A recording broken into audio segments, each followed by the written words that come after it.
अच्छा ई बताओ जे हम नैवेद्य दै छियै भोजन जे करै छियै तऽ भोजन का नैवेद्य देनाइ जरूरी छै आ ओकर मंत्र की पढ़नाइ जरूरी छै भोजन जे हमरा लोकनि करै छी अन्न करैत छी या जे किछु करैत छी सब किछु अन्ने थिकै चाहे फल खाओ चाहे किछु लेकिन ओकर नाम विभिन्न छै कखन की खाय नहीं खाय ई सब विषयांतर बात हैत असल छै भोजन अन्न भोजन करैत छी तो कोनो चीज जे हम भोजन करैत छी ओ ईश्वर प्रदत्त अछि ईश्वर प्रदत्त अछि तऽ हम हुनकर देल हम खाइ छी तऽ हमरा कर्तव्य अछि जे हम पहिने हुनका ओ अर्पण कऽ दियनि तखन हम भोजन करी प्रसाद खाइ तखन हम ओ प्रसाद भेल हुनका हम भगवान के अर्पण केलहुँ आ तखन हम ओकरा ग्रहण केलहुँ तो प्रसाद रूप में हम ग्रहण करै छी ओकरो नियम छै आब सबसे पहिने छै जे अहाँ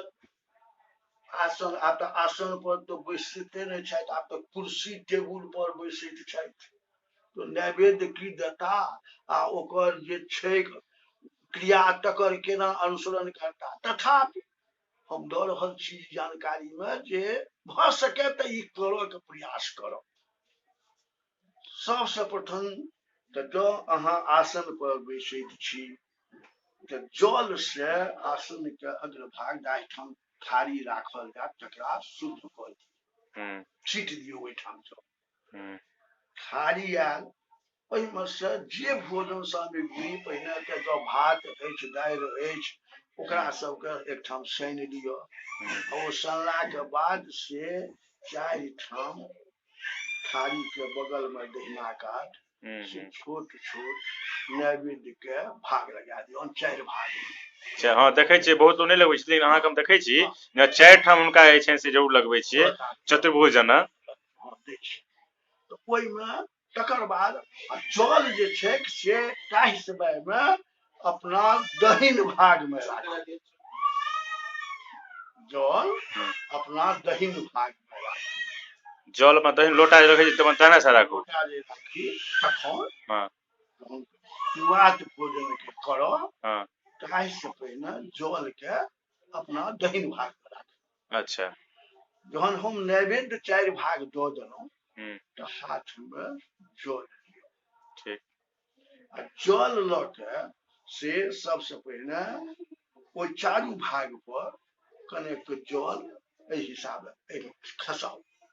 ओम नारायणाय नमः ओम भूपते नमः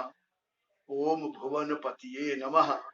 ओम भूतानाम पतिये नमः ई भऽ गेल चारू भाग के चारिटा मंत्र भेलै ई सब पर कने कने के एक बूंद के जल जे छै से खसा मंत्र पढ़ैत अपन तकर बाद जे छै जल लऽ के से थारी जे आगू में परसल अछि ओकरा क्रमशः दाहिना से बाम करैत ओम अमृतो पस्तरण मस स्वाहा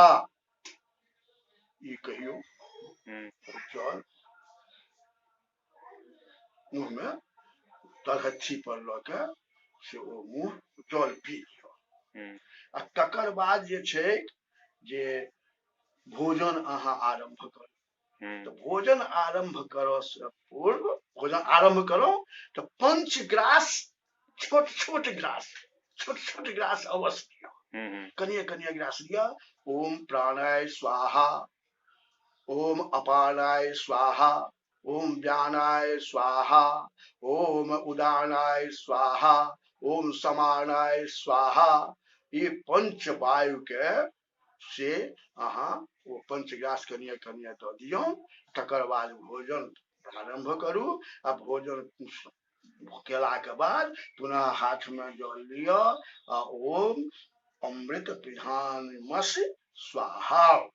ई कऽ के जल पी लिया आ तकर बाद उठि के भऽ गेल भोजन के ई विधि आ जिनका मानि कऽ ई तऽ बतेलियै जे एखन जतऽ हम निमंत्रण हम खाय ले जाइ छी कतहु करै जाइ छी या घर पर बैसल छी आसनी लए नीचाँ बैसी तऽ ठीक छै लेकिन बाहर सबमे कोई ब्राह्मण सब रहै छथि अपन घर में हुनका सबके टेबुल कुर्सी पर ठेका भऽ गेल छनि ओतऽ कतऽ नैवेद्य देबै ओतऽ नैवेद्य नहि देबै तऽ तैयो कम से कम जल हाथ में लऽ लिअ आ जे छै केकरा ओना अमृतो प्रधान में स्वाहा ई तो कह सकै छी हाँ आ कि नहीं हेतै से भ सकै छै अमृतो पस्तरण मस स्वाहा शुरू में अमृतो पस्तरण में स्वाहा लग जोड़ लिया आ अंत में अमृत विधान मस स्वाहा एते से भ सकै छै चलो एकटा में चीज और देखलो अहाँ जे में जे बतलिए जे 5 बजे जो खेबाक चाही पंचग्रास एहि पर एकटा अलग वीडियो बना के मैं जोड़ देब कि ओ की चीज छै